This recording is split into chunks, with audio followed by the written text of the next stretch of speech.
Hello and welcome. Welcome back, in fact. It's only been, what, 2 hours since I ended the last stream? But welcome. If you're wondering, my energy is pretty low now.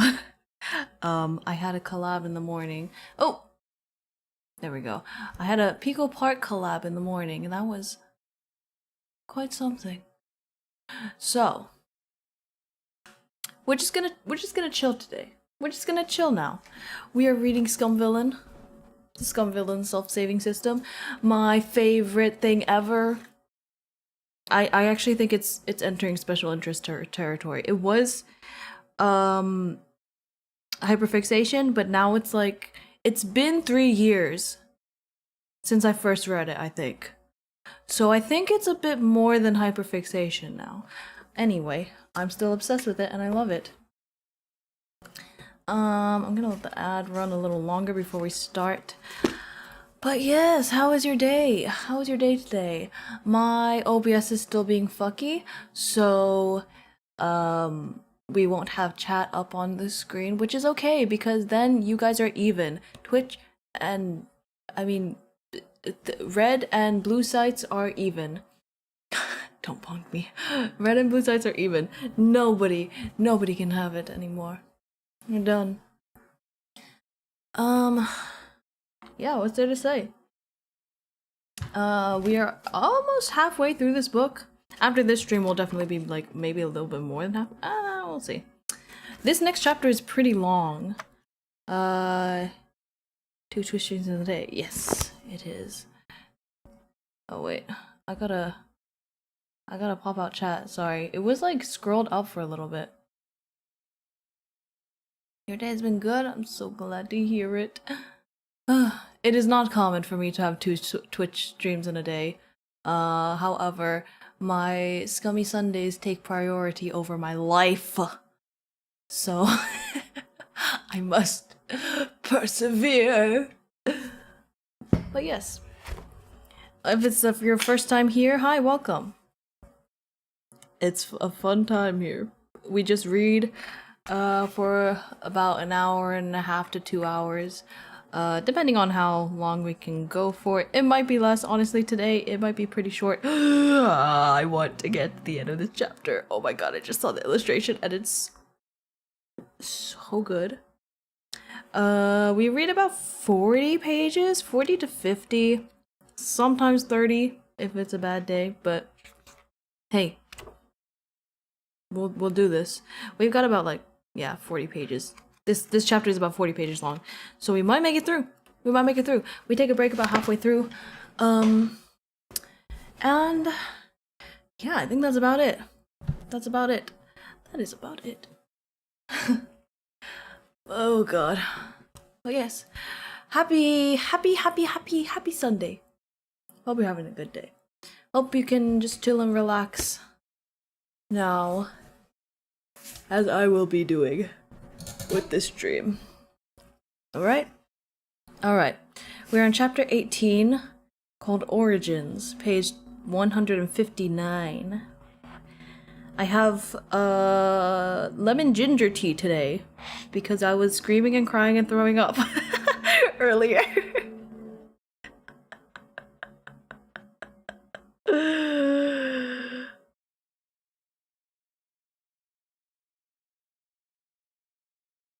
Yes. It's too hot to drink right now. Let's get into it.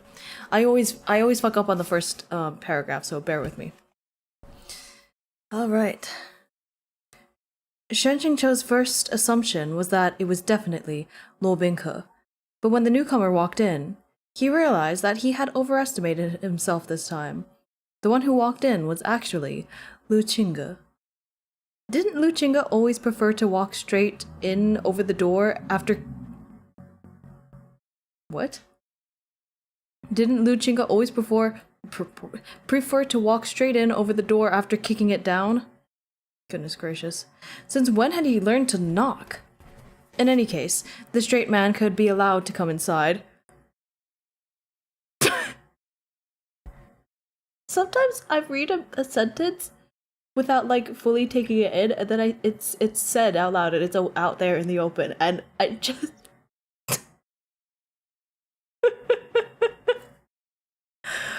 oh man. Shen Qingzhou stepped aside to let him pass, closed the door, and asked, "Why has Lu Shidi come calling in the middle of the night? Where is Lu Bingke?"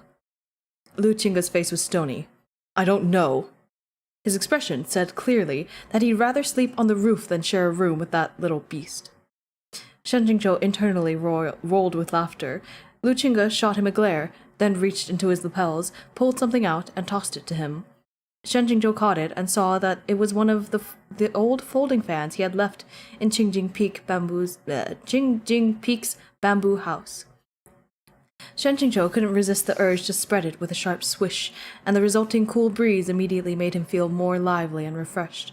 A folding fan really was a deadly weapon when it came to acting badass. He could feel his B-points explosively surging by the second. Moved, he said, "Shitty, to think you remembered to bring this for Shishong." But of course, Lu Qingge wasn't here just to give him the fan. He picked a stool and sat on it, ramrod straight, placing only one arm on the table. "I have something to say to you." Affected by his mood, Shen Qingzhou also grew serious and straightened his back. "Exactly what is up with you and Lu Bingke?" asked Lu Qingge. The Baijian Peak Lord definitely wasn't asking because he was looking for gossip. Shen Qingzhou considered his wording for a moment, then said sincerely, "I'm not so sure myself. By the time I realized it, things had already become the way they are." "You sincerely believe he's changed his ways?" "It's not so much that he's changed his ways as that I seem to have misunderstood him from the start." Lu Qingge sneered. "Misunderstood? He forced you to self-detonate, tormented Huanhua Palace, laid siege to Sangchong Mountain, burned and smashed Chongding Hall, and injured Jiangmen Shishong. Where, were these all misunderstandings?" Upon hearing the last part, Shen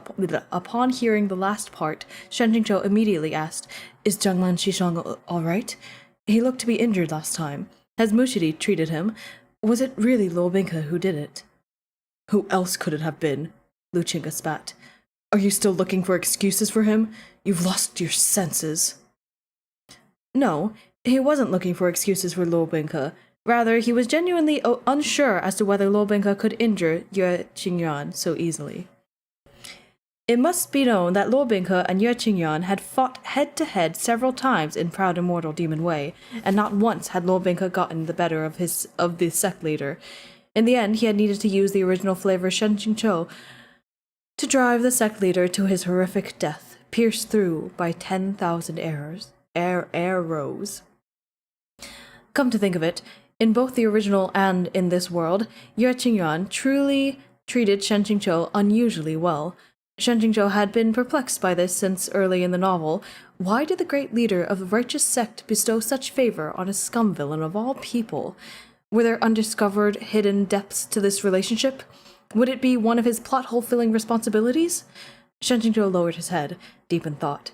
But Lu Qingge thought he was expressing shame after the scolding, and his face relaxed, his tone no longer so severe. None of our comrades understand. Why are you so good to him?"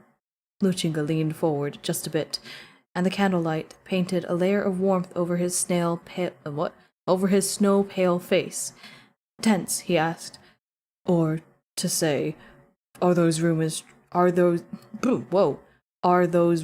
true?" The Shen Qingzhou who had believed Great Master Lu would scoff and turn up his nose at gossip was far too sweet and innocent. Shen Qingzhou's hand clenched around his fan. "So Lu Shidi also believes that baseless hearsay?" Lu Qingge straightened up again. "I don't. Yet you only care to blindly defend the traitor. That traitor." "I'm not blindly defending him," Shen Qingzhou said helplessly. "I just don't want to misunderstand him again." "I don't understand," Lu Qingge said coldly. "Either way, mountains may crumble and rivers may shift, but fundamental nature is difficult to change. Lu Bingke is no good news. You'd better look out for yourself." After he finished, he got up and made to leave. Of course, Shen Qingqiu knew that Luo Binghe was no good news, but at present he couldn't be certain that he was wicked either. It was still a headache. Meanwhile, as Lu Qingge was about to walk out the door, he passed that low table and glanced down. His next step slipped out from under him, as if he had spotted something extraordinary.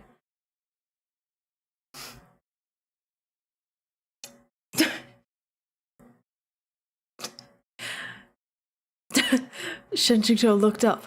As Lu Qingge still hadn't left, he sensed that something was off. What is it? Lu Qingge stiffly turned his head and looked him up and down with a complicated gaze of someone seeing something entirely new. After a while he shook his head, and only then did he open the door to leave. Within these short couple of steps he seemed to even trip over the threshold. What exactly is it? That was in his head. Tea time.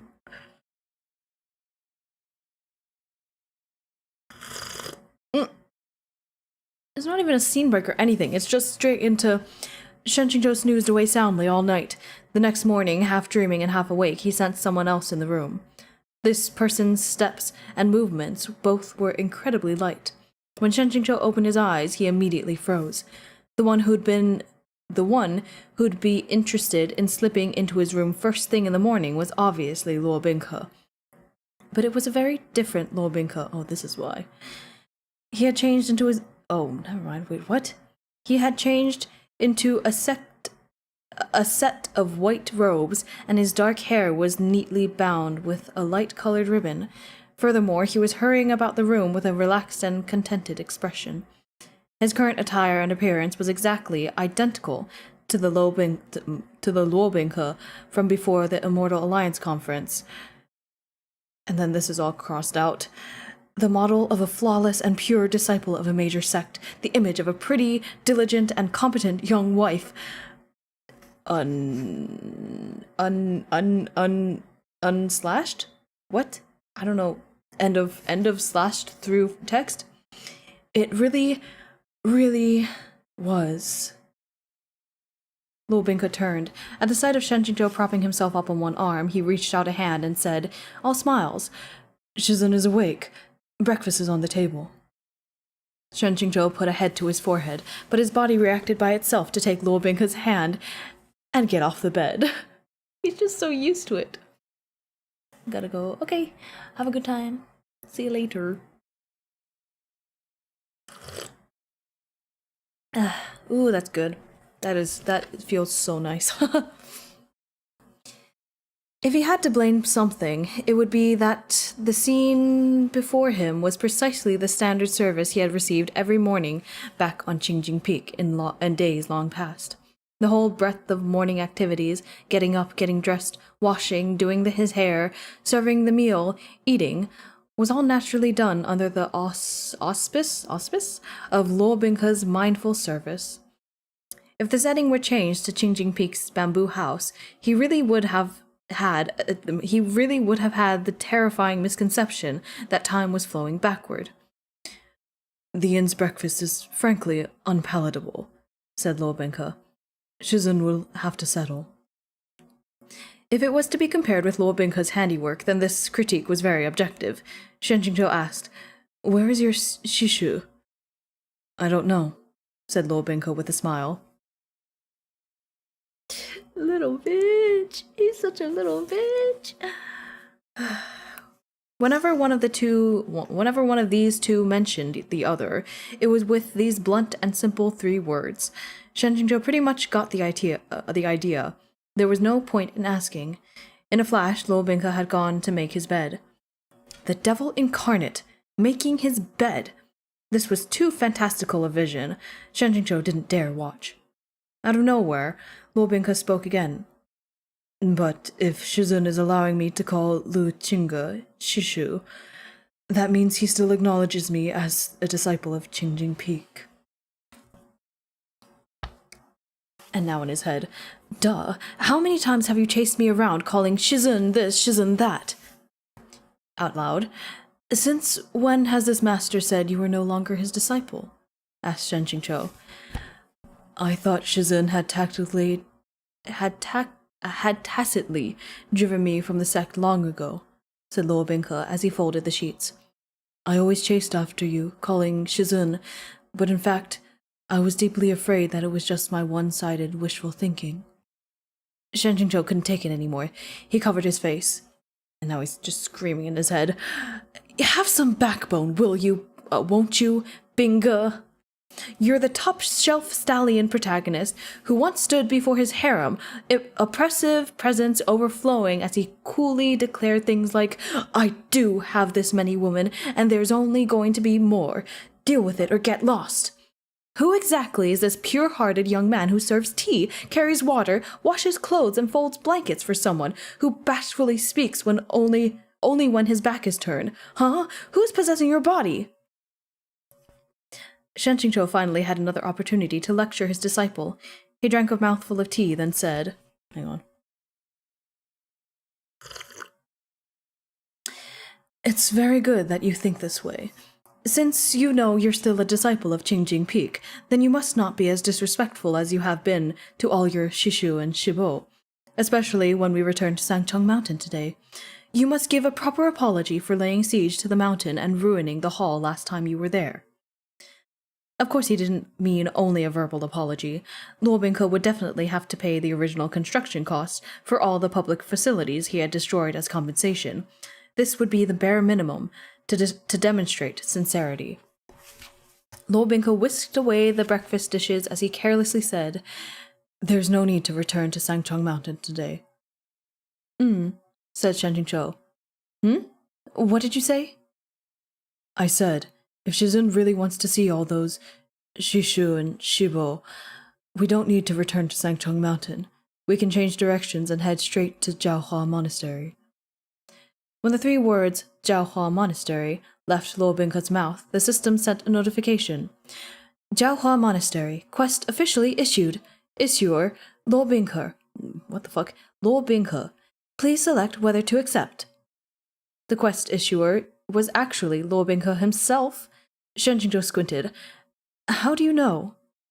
Won't Shizun know if he goes? Asked Luo Bingke. Meanwhile, Lu Shishu still hasn't returned. Right after the words left his mouth, Lu Qingge arrived, kicking the door open with a bang. The door fell flat on the ground, but Shen Jingzhou actually felt this was the style and entrance method that Lu Qingge should normally have, so his expression didn't so much as flicker. Lu Qingge didn't spare Luo Bingke even a single glance as he said to Shen Jingzhou, Change of plans. We're not returning to Sangchong Monastery today. What? We're not returning to Sangchong Mountain today. We're going to Jiaohua Monastery. Shen Jingzhou stood. Did something happen? Something happened, Lu Qingge echoed gravely. The news came after midnight last night. Today, the leaders of many sects are going to Jiaohua Monastery on their invitation to discuss. Sangchong Mountain sect is included.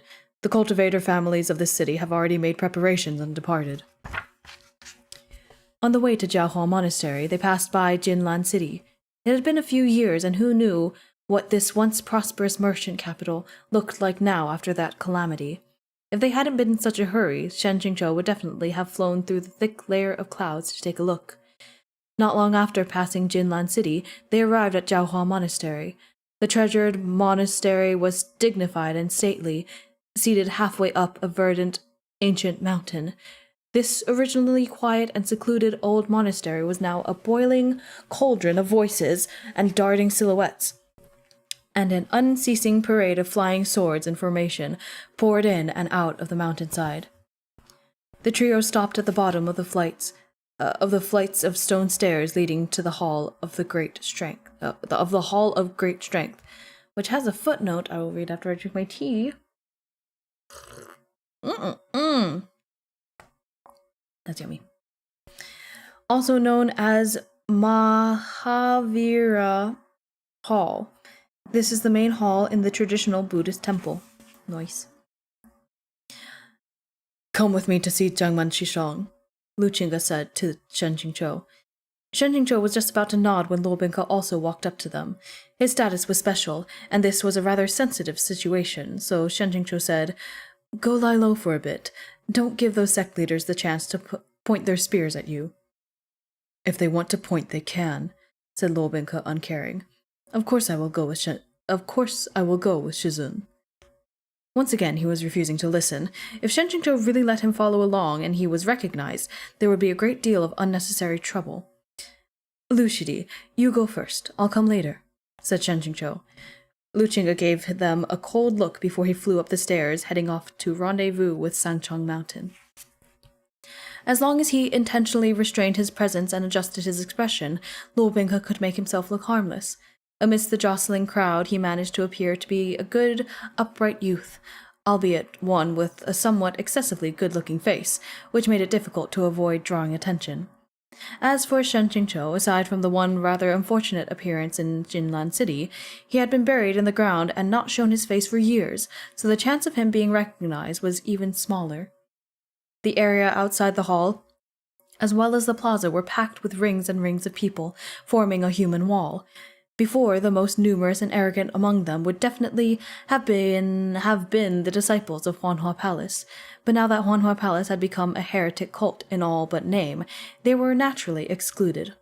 They hadn't received an invitation in the first place, and not a single one of them was to be seen. Several of Jiahua Monastery's abbots presided over the occasion from the center of the hall of great strength. Even Master Wu Chen was among them.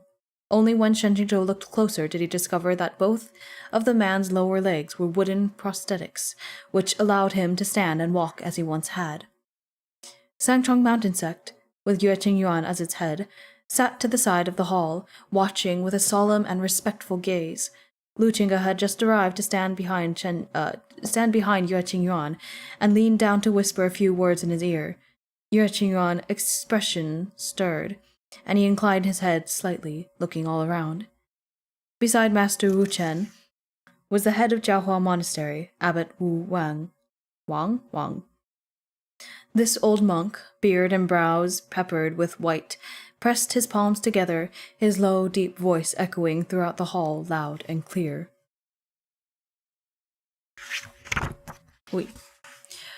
This old monk will ask outright, all who are present, how many of you had that same dream last night? Dream? Needless to say, this was Luo Bingke's doing. Said perpetrator whispered in Shen Qingzhou's ear. Wasn't Shizun... it's Luo Bingke.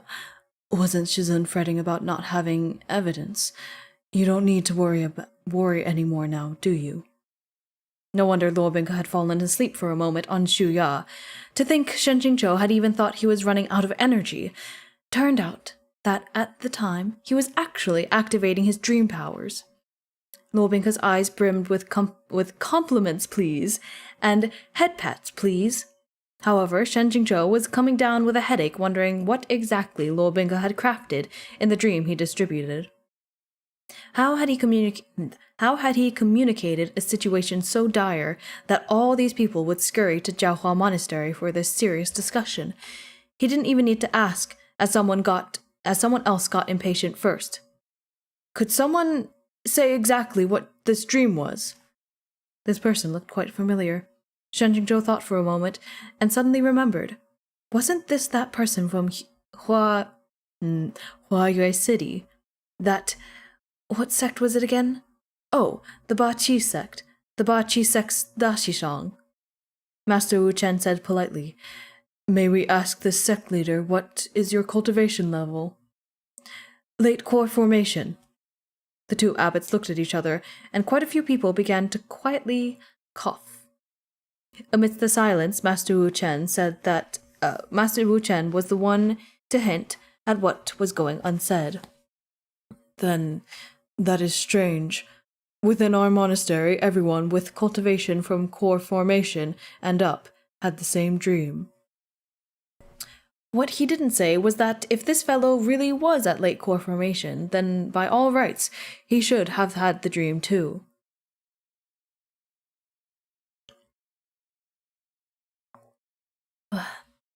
A chorus of agreements came from below. That's right, all the members of our sect below core formation were likewise unaffected last night. Lying about your cultivation to everyone's face and being exposed on the spot. This really was lifting a stone and dropping it on your own foot. Shen Jingzhou internally lit a candle for this good brother who still hadn't made a bit of progress, even after so many years. However, although the Shishang's cultivation hadn't advanced much, his face had grown much thicker. He wasn't the least bit embarrassed and instead said in a low voice, "There are exceptions to every rule. Just tell us, exactly what was the dream?" This Ba Chi sect had such a tyrannical name, yet they were actually without a single core formation cultivator. Otherwise, he wouldn't need to ask about it in front of such an audience. It looked like this guy wasn't here because he'd been invited to the discussion, but simply to get in on the action and make himself known. Wu Wang furrowed his brow, but Master Wu Chen was a good-natured person, and he patiently explained the general outline. The contents of the dream were that Tianlang Jun, who has been sealed under Bailu Mountain, had recrafted a corporeal body to unleash a storm of carnage. Ooh, that was my neck. Though Master Wu Chen was elegant in his choice of words and metaphors, and had redacted some of the contents, with Luo Binghe's tastes, this storm of carnage he spoke of would absolutely not have been limited to simple killings and beatings. The monk had definitely left out some heavier types of play. Just gonna let that happen for a second. Boom, boom, boom, boom, boom. Tea break.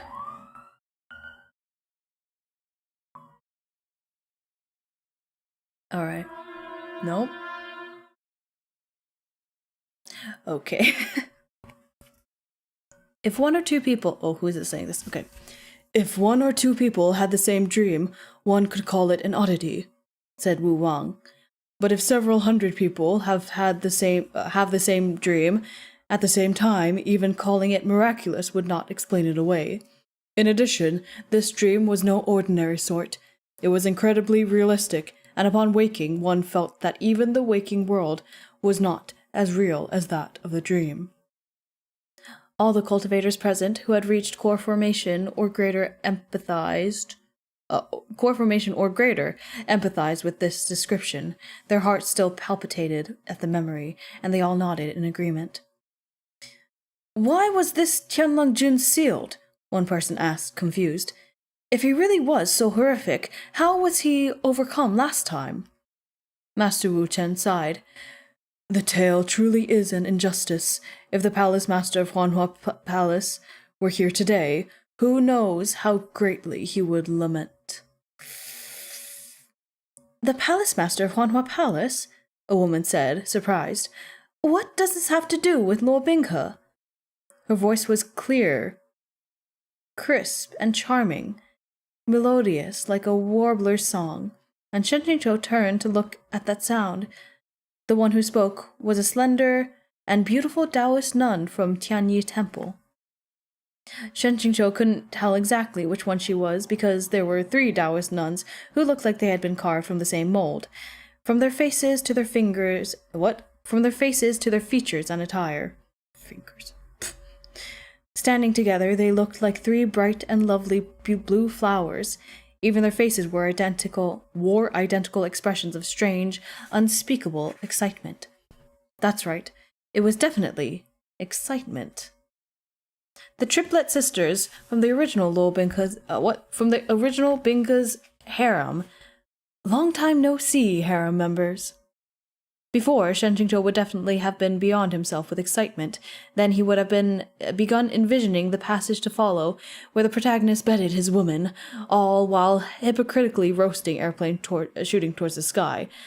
But now, Luo Binghe lowered his voice to its quietest, but the sourness of his tone wafted as far as 10 kilometers away. Shizun, are they pretty? Forget it. Shen Jingzhou looked back away. The plot had been changed into something unrecognizable, and those 3 Taoist nuns hadn't become Luo Binghe's extraction vessels. At this time, they shouldn't have been acquainted with Luo Binghe, yet they still showed interest in news about him. Shen Jingzhou automatically assumed the excitement on their faces was the first stirring of affection. Lobinka's stallion powers were still going strong. Amitabha Buddha, the palace master I speak of is the previous one, said Master Wu Wang. That Lobinka merely used underhanded methods to usurp the seat of leadership. By what merits has he earned recognition as palace master from the masses? Lobinka raised his eyebrow and twisted his lip in disdain. Master Wu Wang continued, But indeed, the real story cannot escape association with Huanhua Palace. Tens of years ago, the head disciple under the old palace master's tutelage was named Su Xian. Shen Jingzhou's spirits picked up at this. At this rate, they were about to unravel the riddle of Luo Binka's origins. The woman had unparalleled talent, was keen and intelligent, and was decisive in her actions, with a lordly presence. The old palace master especially loved and valued this direct disciple of his, and he saw her as the apple of his eye. The entire sect tacitly recognized her as the next master of Huanhua Palace. No matter where he went, he ordered Su Xian to accompany him and serve at his side. He regarded her most highly. Shen Jingzhou recalled the old palace master's blank-eyed, drooling appearance in the holy mausoleum and thought to himself, Did he see her as the pearl in his palm, or a slab of meat for his exclusive use? Ugh. Not a sound was heard in the hall of great strength except for Master Wu Wang's resonant voice. Welcome back. One day, the old palace master and Su Xian accepted a request to subdue a monstrous beast. On the way back to the palace, they passed through an old city at the lower reaches of the Luo River. Demons and monsters were on a rampage, and few survivors remained in the surrounding cities. But while investigating, Su Xian met a young man traveling alone. The young man had a unique presence, and his features and the color of his skin were extraordinary.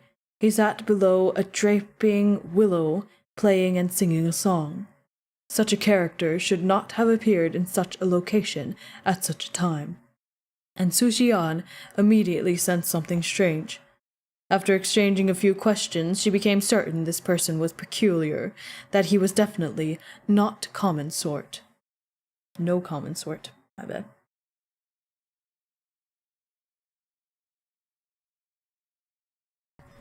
Shen Jingzhou was engrossed by the tale. So Tianlang Jun really had been a youth of literature who loved the human world's poems, songs, and prose since he was young. And what was the most terrifying variety of such youths? The kind that was both cultured and handsome. The following script was very easy to predict. As long as his singing wasn't too much of a letdown, love at first sight was definitely at hand. Who knew that the plot would take an abrupt turn for the worse, slapping him right across the face? Su Xian immediately reported this to her Shizun. The old palace master was more alarmed and the more that he thought about it. I'm gonna let... Are they gone? Okay.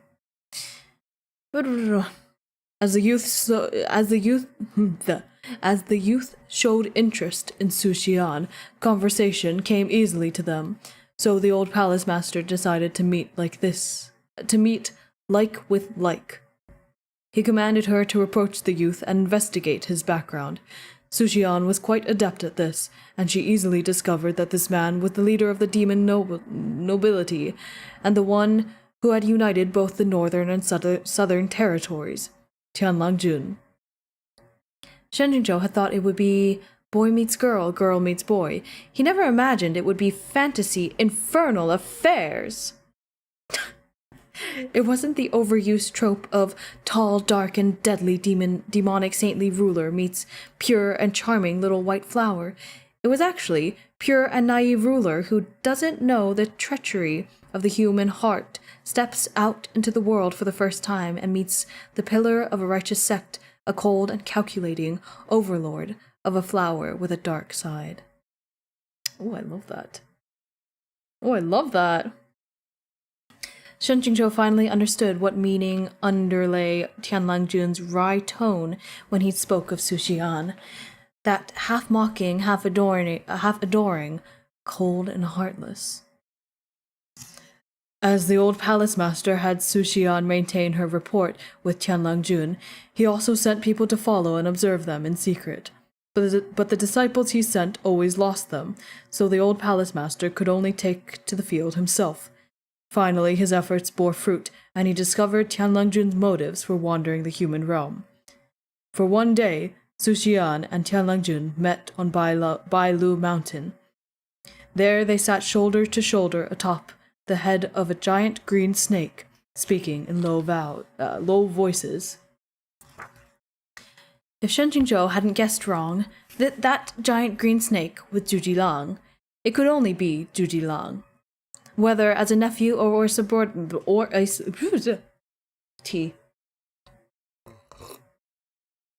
Whether as a nephew or a subordinate, being taken along on a date as a cushion was really the most pitiful thing.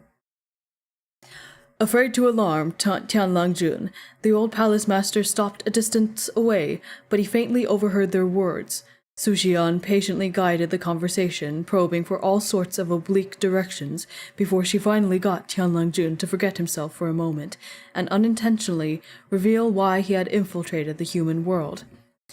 He would bathe the cultivation world in blood and pillage the hidden treasures kept by each sect to build the demon race's might. When the last part was spoken, a tidy chorus of inhales sounded from the crowd, but Shen Qingzhou did a spit take. To be frank, this kind of content, which followed the standard logic of a final boss, just didn't fit Tianlang Jun's style. No matter how Shen Qingzhou thought about it, that guy didn't seem very much like the sort of character who'd speak such haughty lines of conquest and wild ambition. In addition, as their supreme ruler, Tianlang Jun could enter the demon race's holy mausoleum whenever he wished. That place contained more treasures than one could ever take, let alone use. If he was bored, he could even set up a booth and play ring toss for fun. Did they really think he would care about the handful of hidden treasures possessed by the 4 major sects? Hi, Mothman. he's just Judy Long it's just so pitiful all the way through. This whole series, he just poor guy.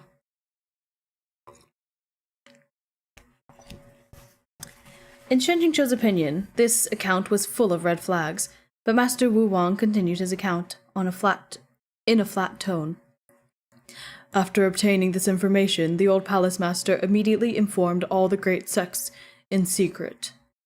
Tianlang Jun and Su Xian met at Bai Lu Mountain 2 times a month, so the sects decided that they would join together to besiege Tianlang Jun on the date of their next meeting. As for the rest, that was the Battle of Bai Lu Mountain. The events of that day would be best told by sect leader Yue, who participated in the fight. Yue Qingyuan nodded. In truth, there is not much to be said about the battle that day. Tianlang Jun never expected that he would be met not by Su Xian, but a full assault. He only brought one of the demon generals under his command, the one called Zhu Lang. After being surrounded, he was defeated and captured. If so, their side had won by the unfair advantage of numbers, but Yue Qingyuan gave an honest account and neither hid nor embellished the sequence of events. However, many present had grown up listening to their sect seniors brag about the Battle of Bai Lu Mountain, so they were hearing the true version for the first time. Some felt awkward, and some were angry. Yue Qingyuan said, "In order to protect his master, Zhu Lang was struck head-on by Mai Shizun's spiritual artifact and transformed back into his original shape. He fled as half-snake. Meanwhile, Tianlang Jun was sealed beneath Bai Lu Mountain." So, Zhu Lang had been blasted into a snake man form he'd worn in the dew mushroom cave by a bolt of heavenly lightning from the hand of the previous Chengjing Peak Lord. With his black and white sense of gratitude and grievances, grievances, along with his need to repay every slight. Before Shen Qingzhou could continue thinking about it, the system beeped with a notification. Quest issued. Please help Luo Bingke complete the Jiaohua Monastery scenario. Objective: raise righteous image points by at least 200. Righteous image points? Shen Qingzhou had a flash of realization. He finally remembered what plot point occurred at Jiaohua Monastery. To explain this, one must mention Xia Hualing's dad, Zhu Changjun. After this unfortunate demon noble had been screwed out of his territory by his own traitorous daughter, he wandered about the southern border for some time and gathered a crowd of rabble,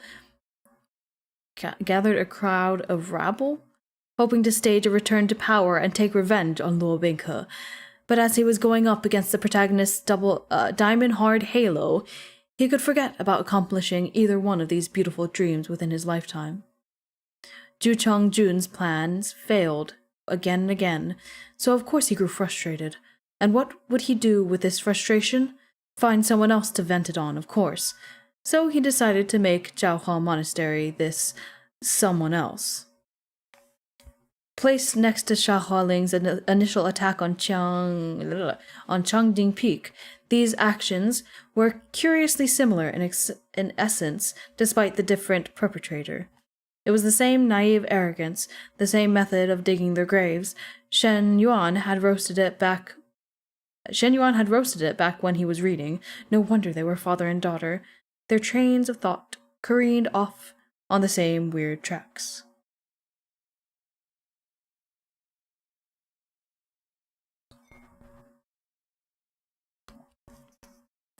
In the original work, because Zhu Changjun sent a bunch of miscellaneous fighters to harass the civilians and monks in Jiaohua Monastery's vicinity, Jiaohua Monastery held a conference, not to deal with Tianlang Jun, but to clean up these annoying and dispossessed demons clamoring for attention.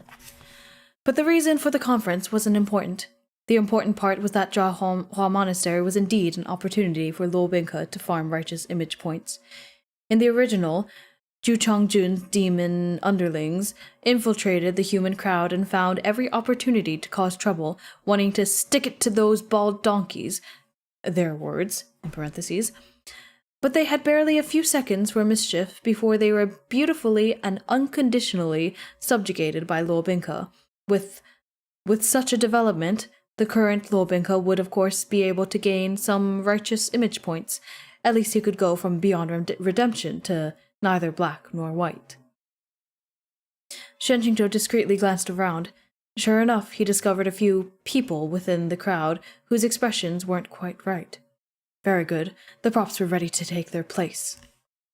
The three beautiful Taoist nuns had originally been important characters in this section. With the collaborative efforts from Luo Bingke's harem in the original story, the efficiency of his righteous image farming had, of course, been even higher. But now they had totally become bystanders in the crowd. Sorry, my voice. My congestion. In conclusion, so the female lead's role was going to Shen Qingzhou again. Huh.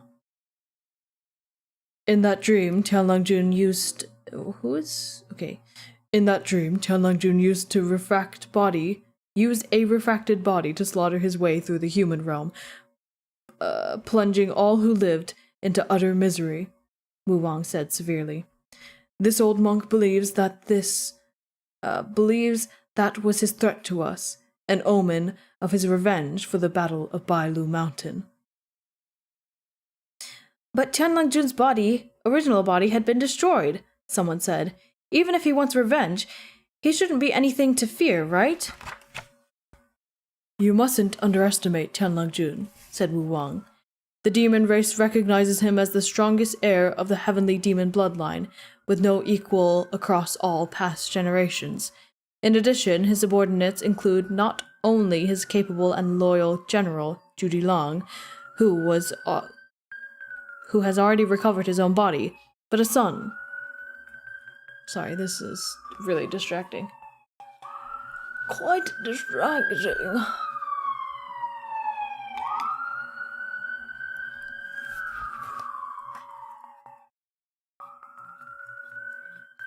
Oh damn, we read a lot for just now.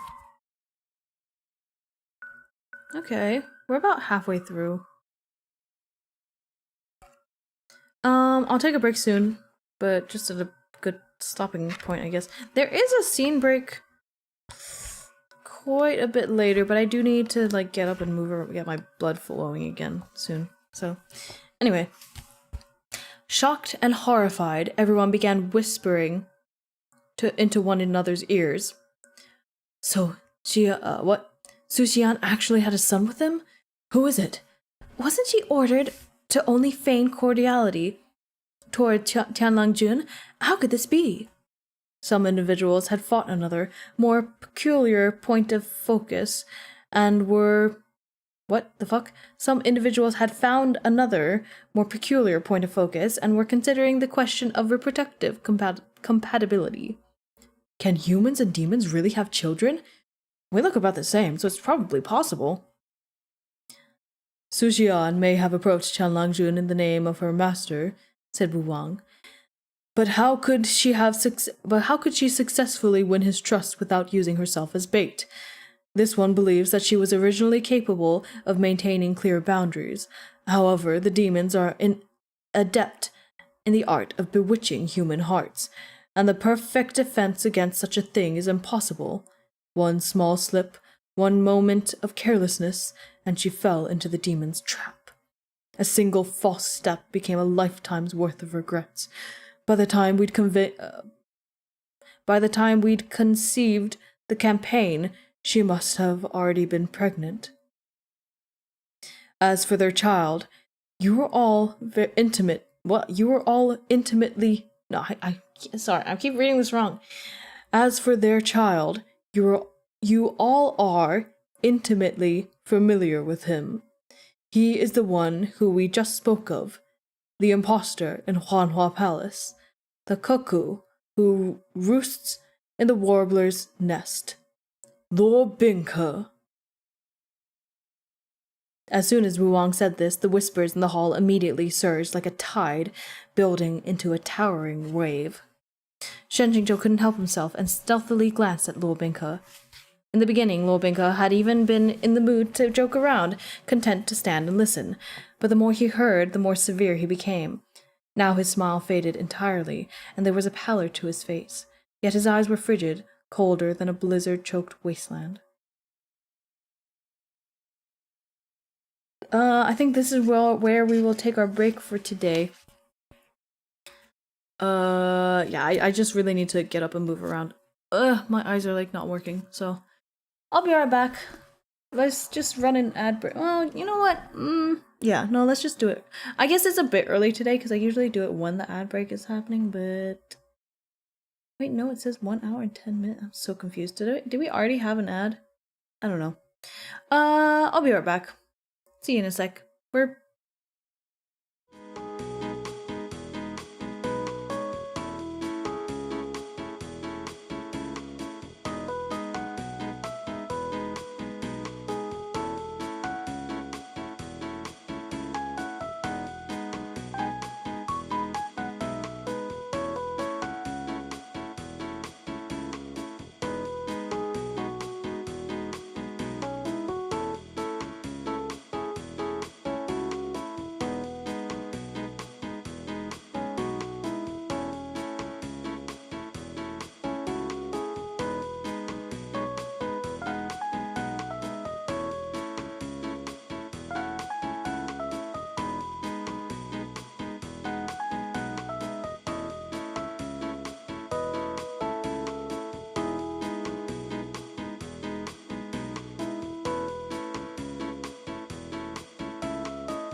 Alright, I'm back.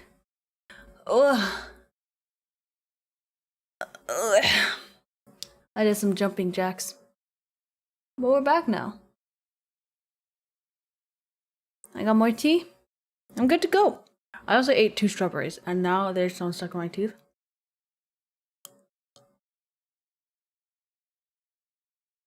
Like, the seed. That's annoying. Anyway, let's get back to it. We're on the top of page 179, I believe. Wasteland, yes. Ye Qing'an's knuckles slowly brushed along Xuan Su's hilt. I was able to meet Senior Su Xian once at an Immortal Alliance conference many years ago. Luo Bingke's appearance is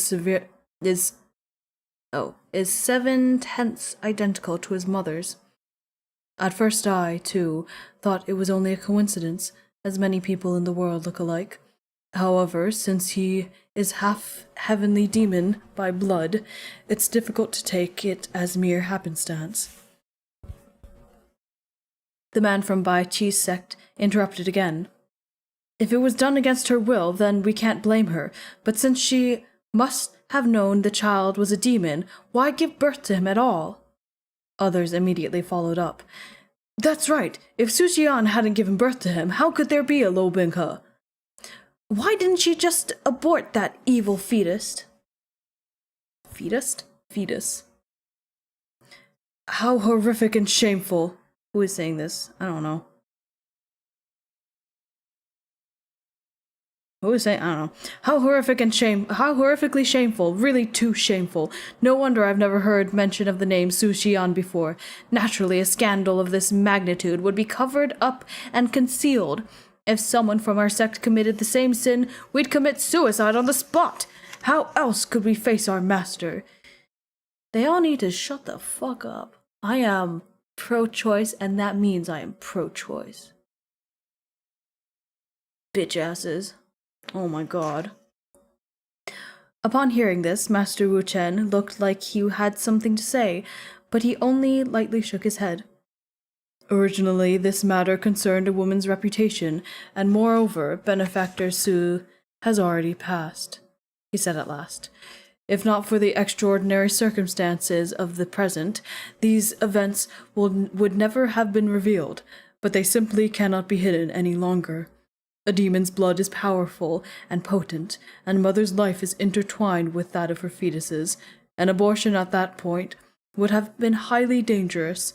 As a deeply proud person, Benefactor Su couldn't accept this, and she was even less willing to tolerate the dubious looks of outsiders. So the old palace master brewed her a drug that was harmful to demons. After drinking it, she left Huanhua Palace, and from then on, no one knew what became of her. My Lord Buddha is merciful. This one asked everyone to abstain from harsh words and the karma they bring. Fair enough. Poor Binky. Speaking of, Luo Bingke's face was devoid of expression, but his fingers unconsciously clenched and relaxed several times. Wait, that's really sad. This is like his first time hearing, like, confirmation of his mother's death. That's really sad. The choice part is kind of important for protein. Yeah, you'd think. Oh.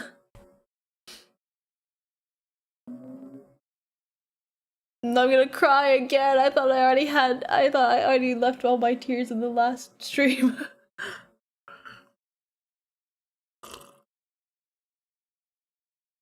Near where he and Shen Jingzhou were standing, someone said, refusing to acknowledge the lover she had had relations with and utterly merciless to her own flesh and blood, what a cold-hearted yet truly incredible woman. Indeed, if only her fortune had been slightly better and she hadn't fallen under that fiend's spell, with such a profound accomplishment and a promising future, she would have become an extraordinary person of great renown by now. No matter how profound her accomplishment, she coupled with a demon and conceived such a monster. Ugh, the mere thought is disgusting. I wouldn't want that kind of accomplishment even if it were offered to me on a platter. I think I might have I don't know. I fear Su Xian also felt too ashamed to face anyone. That's why she left her sect and renounced her apprenticeship. Suddenly, the man from Bai Chi's sect said, "This means that from beginning to end, the campaign against Tianlangjun was driven by neither evidence nor incident. It was all based on a couple of things the old palace master said about the fellow?" Now we're talking. The main hall instantly fell silent, devoid of a single titter. As if completely unaware, the man continued, "I'm only asking. You can just listen or not. However, do you really feel that you were in the right, launching that kind of campaign based only on the old palace master's side of the story? Why do I feel that from the start to end, Tianlangjun did only one thing, which was to be tricked by his lover? You even made that young woman approach a dangerous person from a foreign race and order her to trick him. Then you forced her to abort her child via poison, and in the end made her leave her sect heavy with regrets. I don't find this at all commendable. Our Bai Chi sect has never behaved in such a manner, and we would never encourage it." Round of applause for the redemption arc this man gets.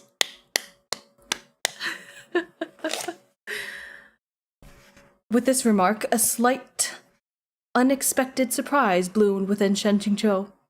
Given how tone-deaf this good brother has always been, he really wouldn't have guessed that this time the man would actually manage to say something so reasonable in his tone-deafness. It seemed his IQ was a notch or two higher than the average side characters. It was Wu Wang who broke this short period of silence. His white eyebrows furrowed, and he pressed his palms together and rebuked the man. "These words are beyond foolish. Since ancient times, the demons' invasions into the massacres within the human realm have gone unceasing. Should we have waited for Tianlangjun to immediately start butchering us to no regret once it was too late? Besides, as a leader in charge of one of the 4 major sects, how would the old palace master benefit from maliciously deceiving the cultivation world? Moreover, the existence of the seed of evil born of relations with a demon is even less permissible. What's detestable is the sheer power of that fiend's life force, to the point that even taking that drug wasn't enough to destroy the fetus."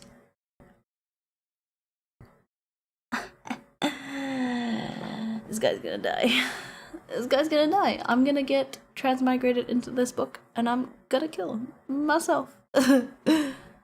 Wu Wang spoke these words with overflowing righteousness, and applause and exclamations of approval instantly followed. Master Wu Chen wore an expression like he couldn't bear to listen. He brought his palms together and began chanting sutras. It wasn't that no one found the idea cruel, but after hearing Wu Wang's speech, the crowd was deeply affected and invigorated by the mood, and so their thoughts changed. That fetus was Luo Bingke after all. What was there to sympathize with? And so they too began to cheer and applaud. Luo Bingke's lashes lowered. It was impossible to tell if he was listening or if his mind was wandering. In the past few days, the figure he cut had gradually thawed. Now it froze over once more, a new layer of frost crystallizing on top. At present, people within the hall of great strength were gnashing their teeth over his miraculous survival while cheering for his hypothetical death as a fetus. Yet Luo Bingke acted like he couldn't hear a single thing. If the plotline had unfolded in an ideal manner, the progression here should have been like so. The sect leader solemnly discussed how to deal with Tianlangjun. Arrow. Suddenly, demons aiming to cause chaos appear. Another arrow. Luo Bingke single-handedly takes care of the demon lurkers, farming righteous image points and favor. But because a bunch of gossipy hens had talked and talked, Luo Bingke's backstory had been dug up. This had caused the focus of the narrative to deviate from the original. Shen Jingzhou watched the silent Luo Binghe. Suddenly he was struck with regret. He should never have taken this Jiaohua monastery quest. Master Wu Chen sighed. Must you put it that way? Benefactor Su. Benefactor Su. As she was a lone woman wandering about the old world, wandering about the outside world, the old palace master sent many to search for her, fruitlessly, for years.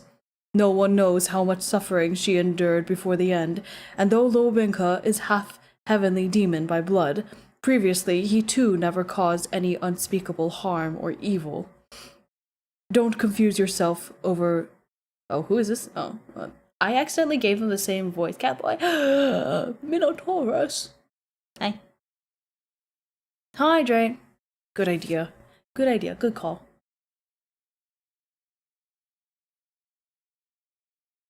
Thanks for the high stretch. High stretch. Okay.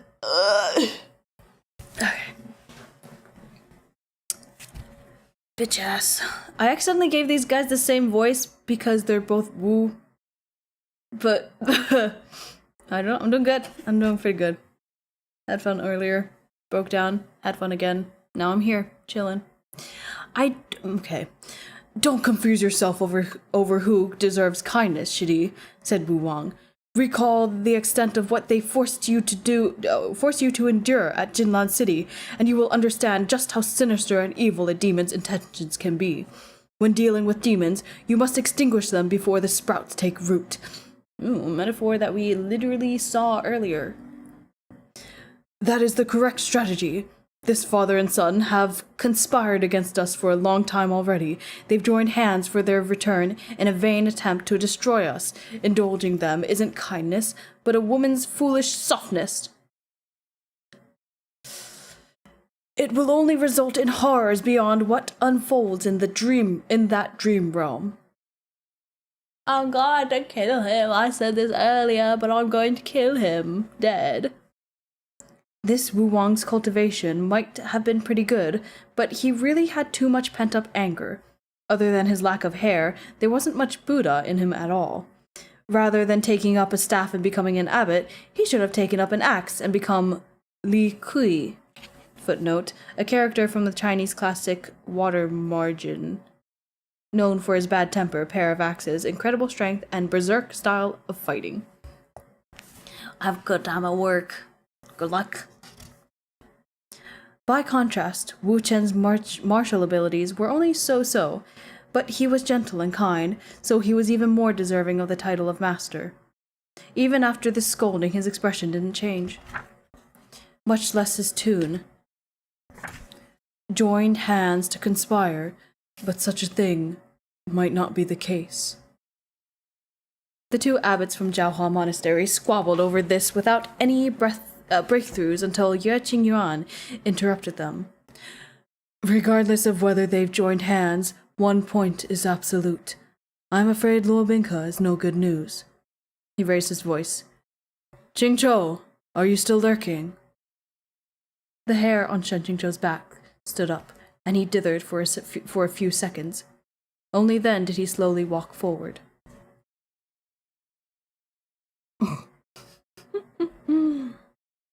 He felt like a grade schooler who the teacher had called on for a reprimand, and the underside of his face prickled faintly. Luckily, he was quite thick-skinned and shameless, maintaining perfect poise as he bowed. Jiangmen Xishong. Now that the focus was on him, the person beside him was even more impossible to conceal. Luo Binghe! Someone immediately called out in shock. It's Luo Binghe!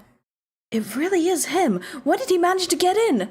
Shen Jingzhou's here too. Is it? He really isn't dead? Back at Huayue City, I saw him self-detonate with my own eyes. The majority of the exclamations had the tone of those who'd seen an evil spirit, yet mixed with them were the delicate voices of several women. These belonged to the three beautiful nuns from Tianyi Temple, who clutched each other's arms, their faces suffused with an unnatural flush The strange part was that some of the flushing seemed to be directed at Shen Qingqiu. I wonder why. Oh, I wonder why. Oh, I so wonder why. Remaining seated, Yue Qingyuan... Do you mind? Remaining seated, Yue Qingyuan looked at him. He's speaking. A lot of nonsense you've stirred up these days, he said mildly. Are you done? Yue Qingyuan had never assumed such a severe attitude when speaking to him before, even going so far as to use the word like nonsense. This was already the equivalent of a flogging. It seemed that Lu Qingge had badmouthed him quite thoroughly. Shen Qingqiu swore that one day he'd steal Chengluan and use it to chop all the pork hock in all the kitchens of the 12 Peaks. He'd chop until the oily sheen smothered all its sword glares. And then in his head, get the plot back on track. Let's get it back on track, okay? Can you guys please direct your attention to the demons hiding within the temple? How are we supposed to farm righteous image points like this? Shen Qingqiu was about to meddle a little and draw everyone's attention to the lurkers' suspicious features. Currently, they were disguised as disciples from miscellaneous sects, when Wu Wang viciously slammed his staff against the ground. Luo Binghe, to think you delivered yourself to our doorstep, he said with a sneer. This simplifies matters. Why not say it outright? When does Tianlangjun intend to commit the deeds he performed within the dream realm? What do the things he wants to do have to do with me? Luo Binghe asked coldly. Someone else grunted. The two of you are father and son, and you ask what this has to do with you? Luo Binghe was indifferent. He's not my father. Who's saying this? A mountain of ironclad evidence sits before you, and still you deny it? Do you take everyone here for toddlers? Said Wu Wang. Luo Binghe shook his head. It was unclear what he was stubbornly clinging to, but he repeated, He's not my father. Wu Wang humphed. Truly, good never lasts long, while curses and calamities are undying. If only Su Xian had gotten rid of you back then, things would have been perfect. And I'll get rid of you right now. These words were truly too vicious. Luo Binghe's breathing seemed to stop for a moment, and a blood-red light flashed faintly within his eyes. Shen Qingqiu couldn't afford to give it more thought. He immediately grabbed his hand. Lu Qingge was standing behind Yue Qingyuan with his arms crossed.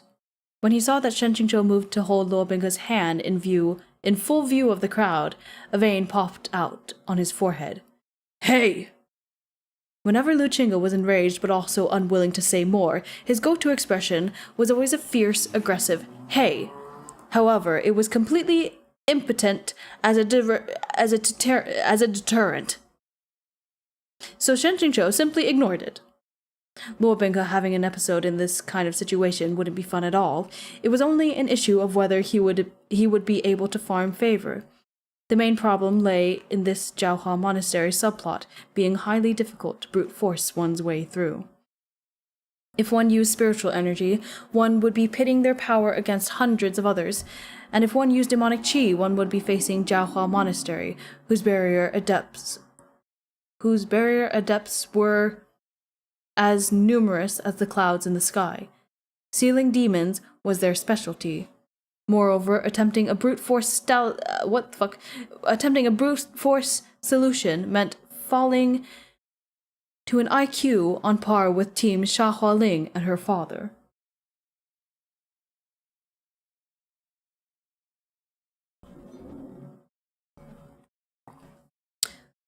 Who is this Su Xian? Luo Binghe asked coldly. My mother was a mere washerwoman. Wu Wang's report isn't the whole story, and you know very well the kind of person the old palace master was, Shen Qingqiu said quietly. The tone he used was that of someone instructing his disciple, doing his best to remain calm and objective. When it comes to these old affairs, those two might well have embellished the tale, and your trustworthiness is suspect. And their trustworthiness is suspect, so wipe them clean from your mind. Luo Binghe clutched his arm. Shizun, Tianlangjun isn't my father. His words sounded both like a plea and a declaration. I don't need a father.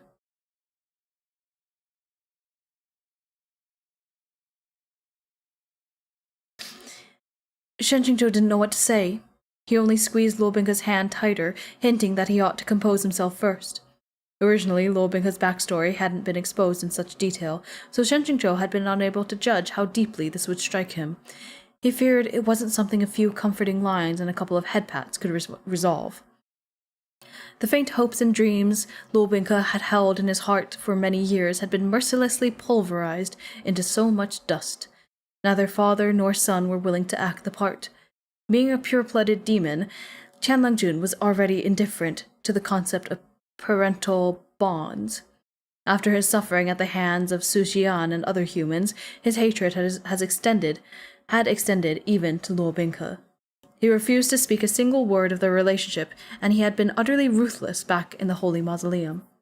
On top of that, Su Xian's decisions with regarding to her son and his father painted an even clearer picture. Deception, exploitation, disgust, rejection, treating them as her shame, abandonment. To his parents, Luo Binghe was an unwanted child. It's okay, Luo Binghe. It's okay. It's okay. It's okay. It's fine. Wu Wang frowned. To think you would have the gall to say such words as expected of a demon. Sorry, I'm actually tearing up right now, so give me a second. Oh. Luo Binghe turned a deaf ear to him. If he was my father, why didn't he bring it up earlier? Why not just tell me? The most Tianlangjun had said was that single line he offered while beating up Luo Binghe, devoid of either praise or criticism. He looks like his mother. He looks like his mother. What of it? But that was all. There was nothing more. Shen Qingzhou couldn't find the words to say. From his point of view, the most likely explanation for this was probably that Tianlangjun really did have some mental issues. But the atmosphere wasn't right, and Shen Qingzhou hadn't the mind to do a thorough roast. He turned and said, I ask everyone to calm themselves a little. Luo Binghe did not come to Jiaohua Monastery today for the sake of provocation, nor does he harbor evil intentions. Indeed, Master Wu Chen agreed. I asked Xizhong to first lend Peak Lord Shen an ear. Shen Qingzhou sent him a grateful glance, but Wu Wang sneered. Not harboring evil intentions, you say? Wu Wang raised his voice and yelled. Then what are those? What are those? From the crowd emerged 10 or so warrior monks dressed in red gold robes with a bunch of people already in their grasp. They pressed their captives to the floor, and billows of black chi fanned from the victims. The scene, very logically, erupted. Demons have managed to breach the temple! To the nth power. Luo Binghe really did come prepared! To the nth power. What a fucking development. Zhu Chongjun's hodgepodge subordinates were supposed to be Luo Binghe's tools for farming favor, but now everything had completely backfired. They'd been mistaken for an ambush in league with Luo Binghe. With great insight, Shen Qingzhou pulled out his fan right in time to meet a heavy staff blow from Wu Wang. With a slight raise of his fan arm, Shen Qingzhou blocked the staff mid-strike, keeping it aloft. He was very careful about his level of force, ensuring it was just enough to create a stalemate with Wu Wang. With this, he managed to spare Luo Binghe a backward glance and a rushed line. Leave it to this master. It's so sexy, Shazun, so sexy. He was about to say more words suitable to the occasion when Wu Wang rebuked him. Shen Qingzhou, don't end up like Su Xian, with your heart led astray due to a moment's carelessness, resulting in a lifetime of regrets. As a big lord, you should know some shame. Shen Qingzhou's feet almost slipped out from under him, and his expression couldn't help but twist a little. How was his situation the same? He just managed to write his expression when Lord Binka sent a palm strike at Wu Wang. Oh, I'm sorry, my mix-it-up isn't open right now. I'll refund that. I think. How do I refund these things? Oh boy, I don't know how to do this. Oh boy, I don't know how to do this. Oh boy, I don't know how to do that. Sorry.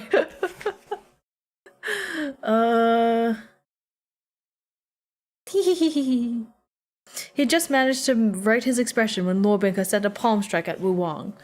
Shen Jingzhou channeled spiritual energy to the tip of his fan, blasting away the staff's next blow. Didn't I just say, leave it to me? Lord Binka's expression was dark and clouded. He can say whatever he likes about me, but not about you. In the span of this exchange, they'd already been surrounded by the cultivators in the main hall, all dressed in various colors. Sure enough, the moment Lord Binka used demonic chi, hostilities erupted with marked clarity. I still haven't figured out either. It should be so simple. I'm pretty sure you have to like go to the redeems page and shit, but like why can't you just right click it? It's so stupid. Anyway. Where was I? Did I read that? Hostilities marked with celerity. Wu Wang waved his staff. Sect leader Yue, this fiend still addresses Shen Jingzhou as his Shizun, and Shen Jingzhou has yet to repudiate? What? R-E-P-U-D-I-A-T-E.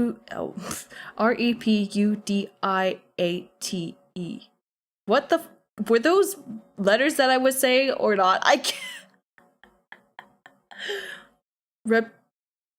Repudiate him either. What is your view? Do you still recognize Lord Binka as a member of Sangchong Mountain? Yue Qingyuan didn't answer, and his face appeared without emotion, devoid of joy, sorrow, pleasure, or anger. His voice, too, was steady, its pitch neither rising nor falling as he remained calmly seated. Shidi, come back.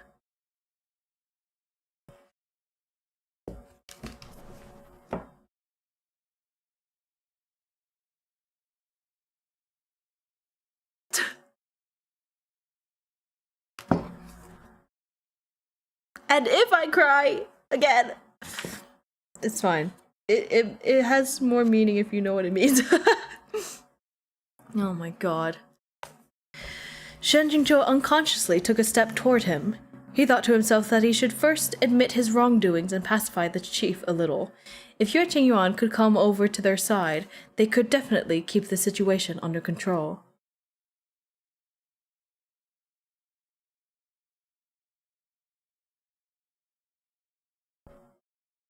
Sorry. Stream stuff. But before he could head over, Lord Binka grabbed him. Don't go, he repeated himself. Don't go. Within his tone was a hint of desperate pleading. Shen Jingzhou hadn't managed to answer when hundreds of sword glares were sent careening toward where they were, surrounded in the center of the crowd. Lu Qingge's pupil shrank, and Cheng Luan left its sheath in answer. Suddenly, tremors shook the entire main hall. A dome of light, arcing with sparks of black and white lightning, exploded. When the tremors ceased, people lay strewn all up across the floor. Roughly, only 1 in 4 remained either standing or leaning on support. Lord Binka's eyes were now red, their glow brighter than daylight, as if either searing lava or crimson blood would flow forth from them at any moment. His lapels and sleeves billowed with black chi that roiled without pause. The demons pressed against the floor burst into laughter. You old-timers are indeed shameless, ganging up on someone like that. You actually have the audacity to use the same underhanded method you turned on Tianlang Jun. Not just using it, you have to be all self-righteous about it too. Ha!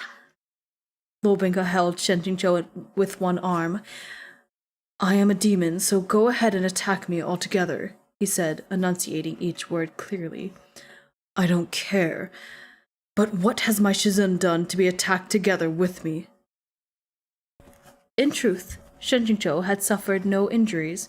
The tremors had been violent enough to make him stumble, but Luo Binghe had immediately grabbed him, pulled him back, pulling him into the crook of his arm, and thereby protecting him. He wanted to continue mediating, but Wu Wang interrupted. You call him Shizun, and he doesn't renounce you. Is this not reason enough? That bald donkey! Shen Jingzhou twirled the fan in his hand, knocking away various swords and blades as they came at him from all kinds of bizarre angles, sending them flying. He smiled, but it didn't reach his eyes. What does this Shen's renunciation, or lack thereof, have to do with you? The endless sounds of weapons clattering on to the floor filled his ears. Shen Jingzhou turned and suddenly saw Ye Qingyuan coming at him, straight on, imposing and formidable, with a hand on Xuan Su's hilt. Shen Jingzhou's arm immediately went weak, to the point that he almost sent his fan flying right from his hand. Fight Ye Qingyuan like hell! But unexpectedly, though Ye Qingyuan raised Xuan Su, he didn't direct it at Shen Jingzhou, but rather glanced off course by a couple of inches. A resounding clang rang by Shen Jingzhou's ear, and he quietly twisted his head to look.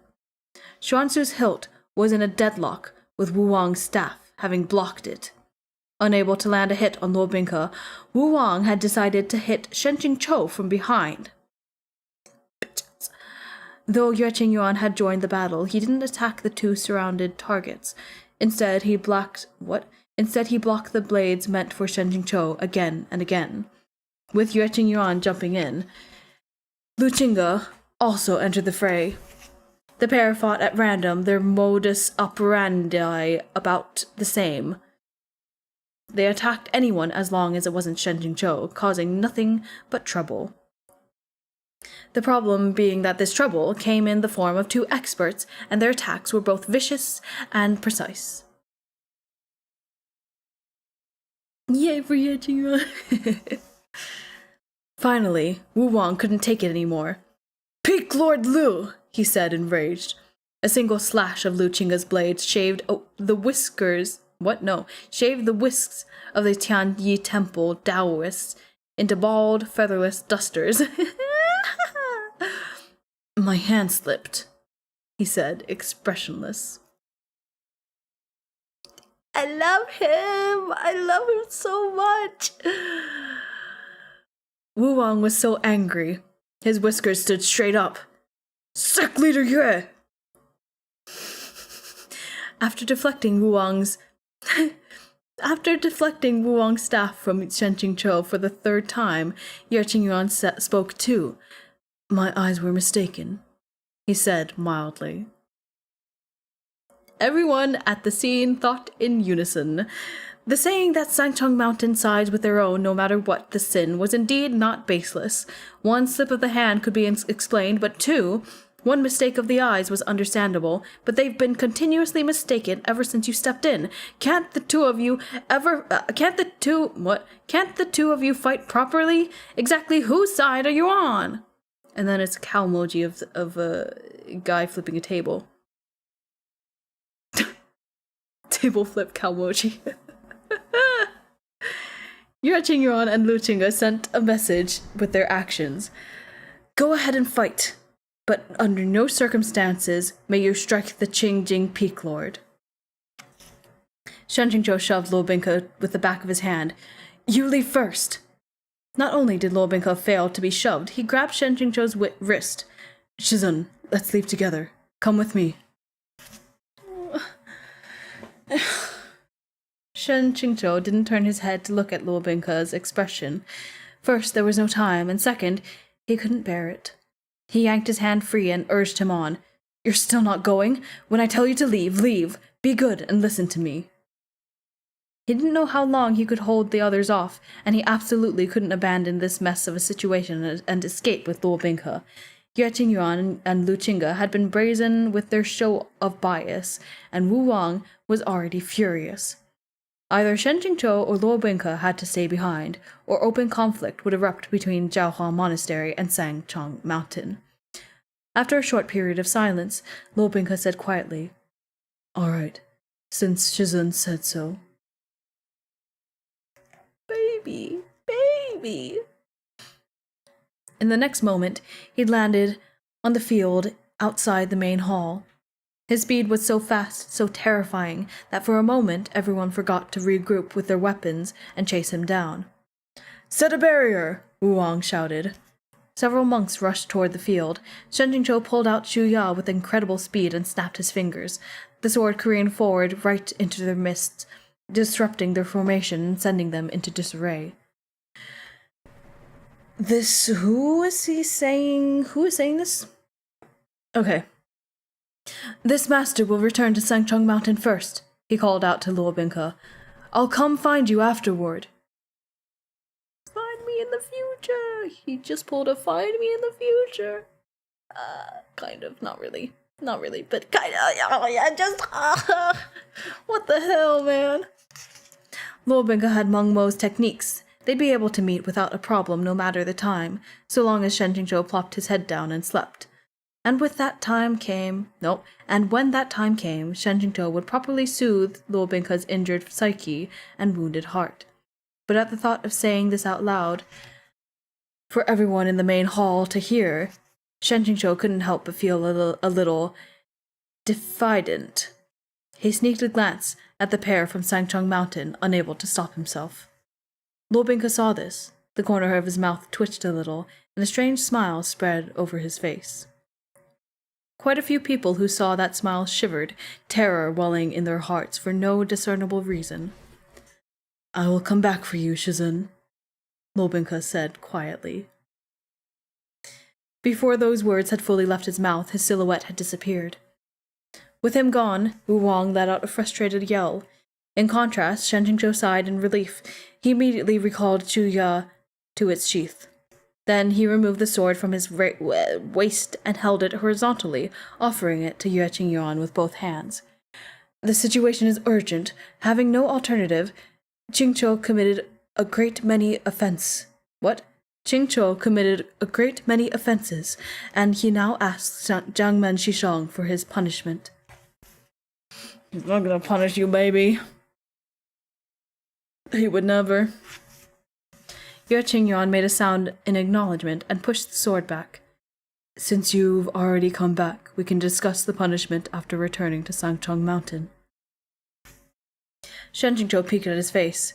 Though Yue Qingyuan's expression was incredibly stern, given his actions in the fray just now, that was probably only a show he was putting on for outsiders. Based on their prior experience, Yue Qingyuan's "we can discuss this after returning to Sangchong Mountain" was basically equivalent to "forget about it, let's go home and have dinner." His sect leader was unquestionably incredibly lenient, but getting rid of Wu Wang wouldn't be so simple.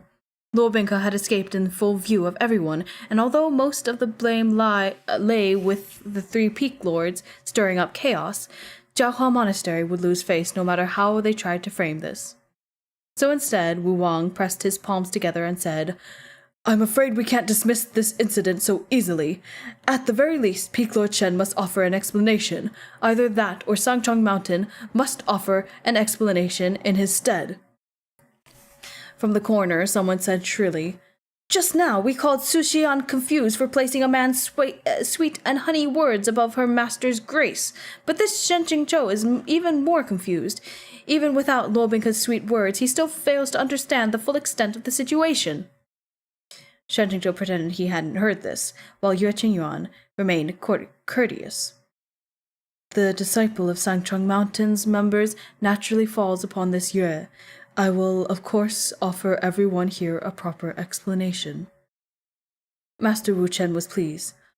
"Amitabha, this is the best possible conclusion.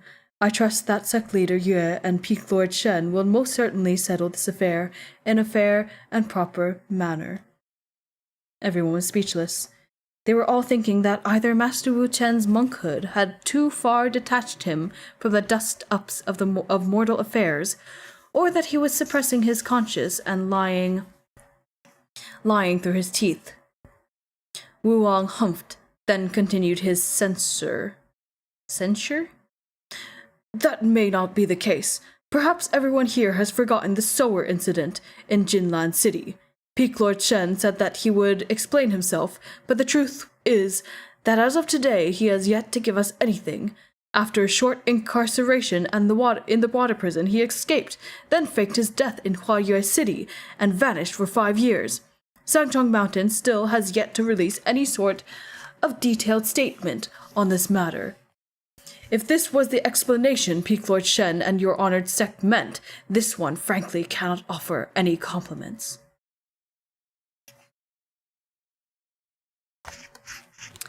He was dredging up old affairs, but Shen Jingzhou's focus had wandered off and he wasn't listening at all. The system had already sent him a flashing red warning. Like fuck he had the mind to listen to an old monk attempt to settle old scores.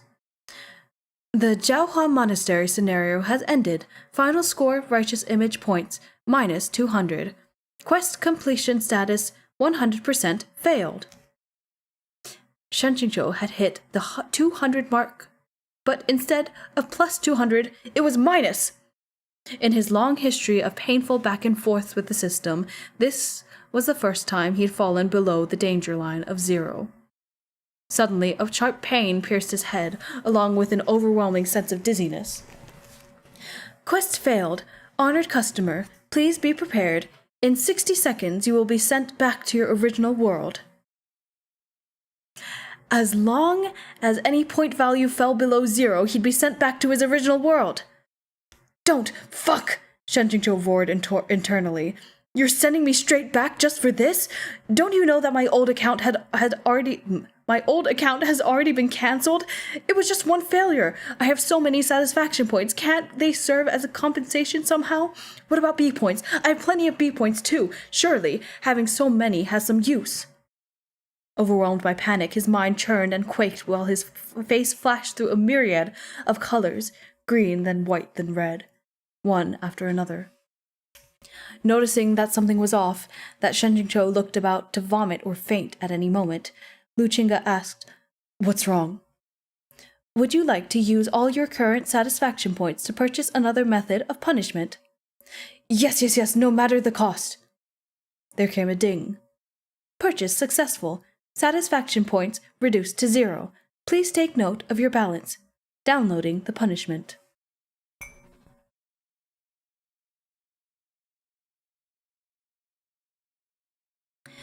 The pink-hued satisfaction points value really had become 0.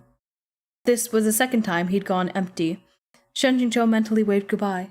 His head was no longer in pain, but the dizziness remained. Yue Qingyuan had also noticed something was wrong with him. "Were you hit?" With a hand on Shen Jingzhou to keep him steady, Lu Qingge raised his head and asked, "Who hit him?" The Baijian Peak Lord was asking a question, and with such a terrifying look on top of that, everyone fell over themselves to shake their head. This had to be an act. Who could have hit Shen Jingzhou? In that situation, Shen Jingzhou was the last person who could have been hit, okay? Who was the one being protected by 3 masters, both covertly and in broad daylight? And now he wobbled? He had the audacity to wobble when he had only ever been hitting everyone else? The sound of dispute around Shen Jingzhou became increasingly harsh and garbled. His head spun and spun, then his vision went dark. He went down with a thud, right between Yue Qingyuan and Lu Qingge. He really collapsed. Oh boy. I'm going to go to the bathroom for a second, but we will finish this chapter. We have about 6 pages left. I'll be right back because this is something. Okay. BRB.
Alright, we are back and we are ready to read the rest of this chapter. Trigger warning. I guess I'll put some trigger warnings here because I know. Gore? Lots of gore. So, yeah, if you're not into that, here we go. We're at the top of page 198. Oh god. When Shen Qingqiu opened his eyes again, he was no longer at Zhaohua Monastery. He looked all around but saw absolutely no one. From the look of things, he was in a dream realm. However, under normal circumstances, his current dreams always featured Qingjing Peak. This was because he was connected to Luo Bingke's dream realm, and Qingjing Peak was the latter's favorite dream realm location. At a loss, Shen Qingqiu walked about for a while, carefully examining his surroundings. Suddenly, he realized that this was indeed Qingjing Peak. However, it was Qingjing Peak after it had been razed to the ground. From the bamboo forest to the bamboo house, all had been reduced to ashes. Only some crumbling debris and withered stalks remained, charred black and toppled over. Wisps of white and the scorched stench of smoke drifted above. Faced with such utter desolation, the more Shen Qingqiu looked, the less he could remain calm. This was far too thorough a razing. What a massive grudge. Shen Qingqiu pinged the system. Can you explain the situation? Greetings. While the punishment is in progress, the system's other functions will not be available as usual. We ask for your understanding and wish you good luck. So the punishment had already begun. Shen Qingqiu punched an imaginary wall in his mind. Suddenly, the sound of footsteps on gravel reached his ears. The footsteps followed a pattern. Each step was followed by a pause, slow but not hesitant. Instead, they gave off a sense of power, a feeling that the person in question was crouched in wait, ready to pounce. In the midst of scorched earth and rubble, a silhouette slowly approached. A cold wind blew, fluttering this person's black robes and wide sleeves. His face was a flawless snow white, matching the overlapping panels of his collar. Arms crossed, he slowly sauntered forward. An expression of contemptuous disdain hung upon his face, and from time to time he kicked the charred pebbles by his feet with an air of utter disinterest. Inadvertently, Shen Qingqiu called out, "Luo Bingke!" Luo Bingke blinked, and his head turned just a little. A cold, indifferent gaze pierced the air toward Shen Qingqiu. It fell upon him like that. What? It fell upon him like the stabs of two icy knives. His heart jerked, and suddenly the wind felt too fierce, his clothes a bit flimsy. Or else why would there be a chill along his forehead and back? Luo Bingke raised an eyebrow and flicked some non-existent dream ash off his sleeves. He let out a close-mouthed, questioning hum, a hint of confusion within it. Shen Qingqiu immediately stopped right there. This feeling was wrong. Luo Bingke tilted his head. Shen Qingqiu. This was even more wrong. The tone, the expression, the disposition, none of it seemed like Luo Bingke, but at the same time they all seemed like Luo Bingke. If compelled to give a clearer explanation, Shen Qingqiu would have said that the person standing before him right now felt like the original Luo Bingke. Shen Qingqiu froze on the spot. With his lack of answer, Luo Bingke took a step toward him. Shen Qingqiu automatically moved to grab his sword for self-defense, but the spot at his waist was completely empty. He knocked on the door in his mind. System, what exactly is up with this punishment scenario? Where did you get the scenario from? Are you telling me to fight the boss bare-handed? Greetings. While the punishment is in progress, the system's other functions, including consultation, are not available. We ask for your understanding and wish you good luck. Fuck me. Fuck. Exactly what am I supposed to do in this situation? With his hands tucked into his sleeves, Luo Bingke smiled. Shen Qingqiu, why are you here? From what I recall, I never let you in. No? Shen Jingzhou was now 10,000% certain that the person before him was absolutely not the Luo Bingke of the world he knew. When addressing him, Luo Bingke always said, "Shizun, Shizun," his voice as sweet as honey. He never dared to call Shen Jingzhou by name, let alone speak to him like this, with a tone like he was goading a dog. Oh, man. In any case, this was a punishment scenario, so Shen Jingzhou probably wouldn't die. With this thought, Shen Jingzhou managed to relax a little. He said calmly, "This is Qingjing Peak." Luo Bingke looked around. "If you hadn't said so, I wouldn't have remembered." How could he not remember? If this was truly the original Luo Bingke, wasn't the culprit who'd so thoroughly raised Qingjing Peak none other than himself? "And why are you here?" Oh, never mind. That was it was Shen Jingzhou saying that. "And why are you here?" Luo Bingke shrugged. "Not sure." Then he leveled an unsettling smile on Shen Jingzhou. It was a smile like Shen Jingzhou was a dog he was raising, and one day he'd suddenly discovered that this dog could say a couple of simple human words. How incredibly fun! His gaze made Shen Jingzhou's hair stand on end from terror. "Are you not afraid of me anymore?" Luo Bingke said. "I'm not afraid of the one out there, but I'm afraid of the one in here," he said in his head. Luo Bingke raised a hand and beckoned him. "Come here." Sorry, oh, Bingke. Oh, wow. I just swapped myself out right there. Holy shit. If the original flavor, Luo Bingke, and the post-darkening versions at that, beckoned you in this way, you'd better obediently go even while shaking in terror. Yet Shen Jingzhou still had the courage to attempt a last-ditch struggle in the face of death. However, the moment he turned around, that black silhouette flashed in front of him, blocking his path. A couple more inches and Shen Jingzhou would slam into him. Shen Jingzhou abruptly retreated several steps and narrowly missed falling backward. Luo Bingke grabbed his sleeve with 2 fingers and pulled him back. "Why did you run?" he asked gently. With that face right in front of him, the current Shen Jingzhou could never bring himself to hit nor genuinely fear its owner. Still unwilling to give up, he kept pinging the system. "Is this really the original Luo Bingke, not my world's Luo Bingke? What should I do to clear the punishment? It can't seriously be to fight him and win. What's the difference between this and sending me back to my original world? Greetings. While the punishment is in progress..." Shen Jingzhou X'd out of the window.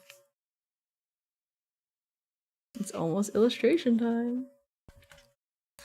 Luo Bingke stared at his face for a while, then furrowed his brow. "Somehow I keep getting the feeling that something about you is different. Are you really Shen Jingzhou?" Shen Jingzhou blinked, but remained cautious. Luo Bingke surveyed his face, a hint of bewilderment in his actions. Then he slowly took hold of Shen Jingzhou's right hand.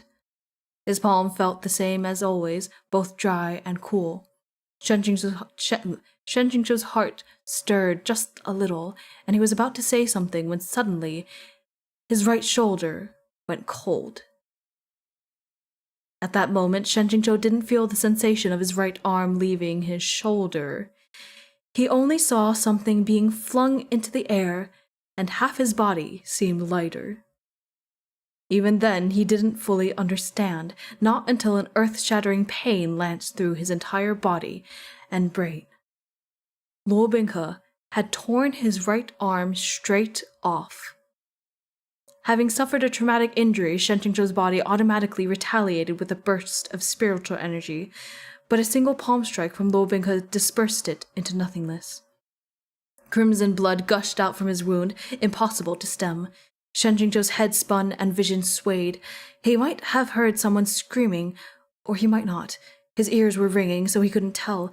His only thought was that he had to get away from the person before him right now. He staggered backward, but only after a couple steps he tripped over a stray stalk of charred bamboo and fell straight onto his back. The pain from the stump where his arm had been was too great. Even the sensation of his head smashing into the ground was lost on him. Lobinka leisurely came up to him again. This time, he stroked Shen Jingzhou's calf in a gentle caress.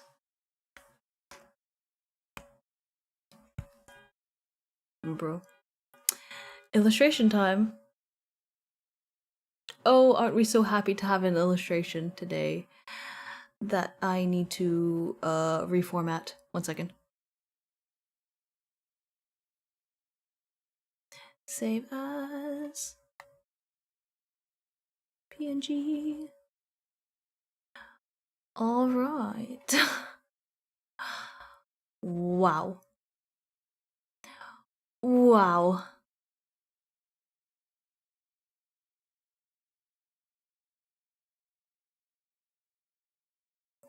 Wow.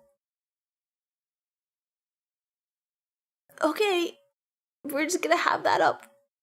This chapter feels more like one of Meat Bun's concoction. It really does. It does feel like Meat Bun so much. I'm scared. I've read this many times. I'm scared. Human stick. Lobinka. Hang on. Lobinka was planning to turn him into a human stick. Shen Jingzhou was in so much agony he could barely breathe. He grabbed Lobinka with his remaining hand and shook his head, disoriented. Gasping and struggling for her air, he said, Don't do this. Not with that face. In his head. Lobinka firmly pressed Shen Jingzhou to the ground with a single hand. His gaze could almost have been described as affectionate. This isn't the first time we've done this, so why is Shizun still so unaccustomed? He said softly. Then how about we do it a couple more times and get you used to it slowly? In that instant, a horrific, gut-wrenching pain emanated from the root of Shen Jingzhou's left thigh and rapidly tore through his entire body. He couldn't take it anymore. He began to scream.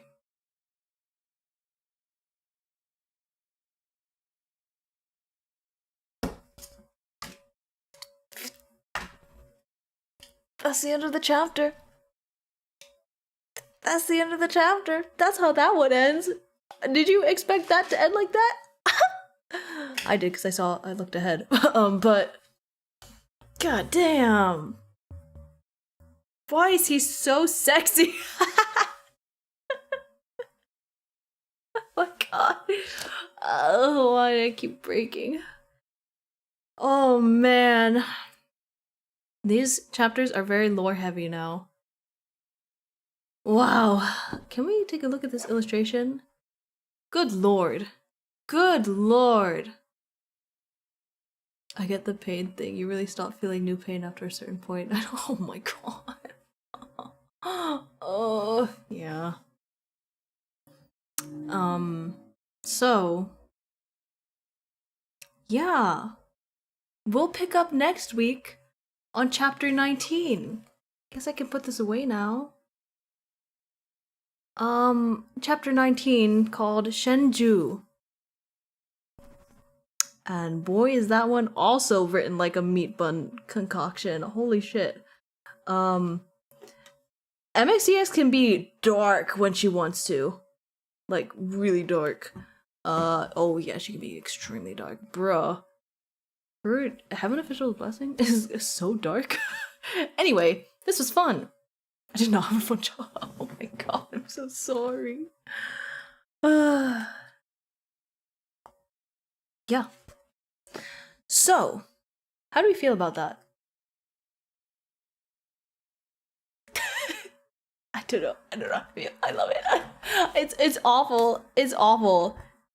But it's so good. I love reading like fucked up dark shit because it's so you can really get the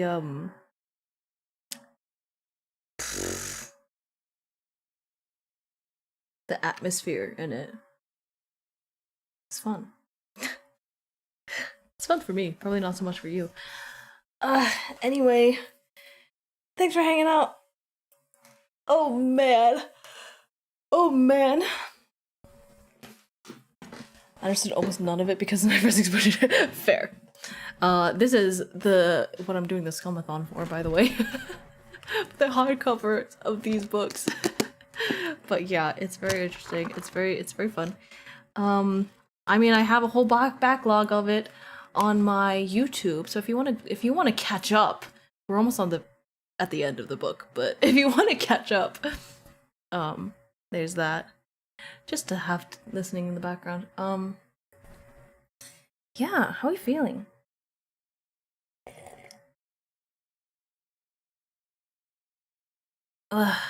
Tea is so nice. Tea is so nice. I feel really great right now. I feel like this was a good reading session, and I managed to do 2 streams today. That's crazy. That's crazy. Anyway. Yeah. Alright. Oh my god. Hello, can I stop freezing every 2 seconds? It's so embarrassing. It's so embarrassing. Guys. Guys. Guys. Guys, we can raid Taki.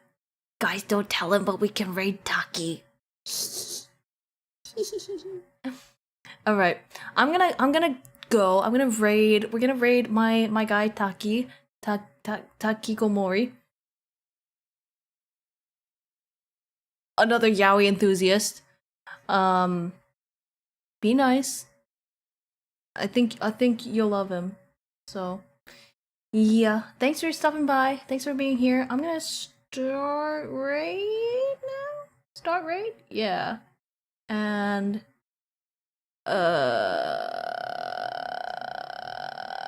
yeah, thanks for hanging out. I'll see you later. I'll get my schedule up tomorrow. Yeah, tomorrow. I'll probably make it today. I'll get it up tomorrow or tonight. I don't know. We'll see. And yeah. Yeah. Also, yeah, no, you'll see on my schedule. Okay. I'll see you later. Bye bye.